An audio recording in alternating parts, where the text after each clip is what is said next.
T20 world cup ఈసారి భారత ఉపఖండంలో జరుగుతుంది. భారతదేశంలో ఆడాల్సిన మ్యాచ్లు మేము ఆడమని చెప్పి బంగ్లాదేశ్ క్రికెట్ టీము ఐసీసీకి ఒక రిక్వెస్ట్ చేసింది. సో ఈ షెడ్యూల్ మార్చండి అని చెప్పి ఒక రిక్వెస్ట్ చేసింది. కాకపోతే ఐసీసీ మాత్రం వీళ్ళ రిక్వెస్ట్ని నిర్ద్వందంగా దోసిపుచ్చింది. మీరు ఆడనంటే ఆ ప్లేస్లో ఇంకో దేశానికి అవకాశం ఇస్తుంది తప్ప ఇప్పటికిప్పుడు షెడ్యూల్ మార్చమంటే మా వల్ల కాదు అని చెప్పి చాలా క్లియర్గా చెప్పింది. దాంతో బంగ్లాదేశ్ కెప్టెన్ లిటన్ దాసు ఆ దేశంలో ఉన్న తాత్కాలిక ప్రభుత్వంతో కొన్ని చర్చలు జరిపిండు.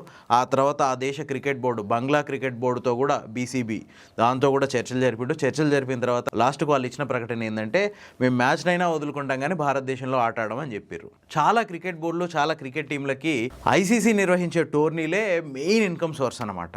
సో ఇప్పుడు బంగ్లాదేశ్ కూడా అదే పరిస్థితి. తిండి మీద అలిగితే కడుపు కాలినట్టు ఇప్పుడు ఈ టీ20 వరల్డ్ కప్లో మ్యాచ్లు వదులుకోవడం వల్ల బంగ్లాదేశ్ ఆల్మోస్ట్ $3 లక్షల నష్టపోతుంది. అంటే ఇండియన్ కరెన్సీలో 2,74,00,000. అదే బంగ్లాదేశ్ కరెన్సీలో అయితే 5.5 కోట్ల టాకాలు. ఇది ఓన్లీ బంగ్లాదేశ్ క్రికెటర్లకే కాదు, బంగ్లాదేశ్ క్రికెట్ బోర్డుకు కూడా ఈ నష్టం వర్తిస్తుంది. 2024లో జరిగిన టీ20 వరల్డ్ కప్లో బంగ్లాదేశ్ రన్నర్అప్గా నిలిచింది. ఆ ఇయర్ బంగ్లాదేశ్ దాదాపు $12.8 లక్షల అందుకుంది ప్రైజ్ మనీ కింద. అంటే ఇండియన్ కరెన్సీలో 11,72,00,000. అదే బంగ్లాదేశ్ టాకాలు అయితే 15.65 కోట్లకు సమానం అవుతాయి. అందుకే అనేది అది చేస్తే మూతి పండ్లు రాలుతాయి తప్ప లాభమే ఉండదు.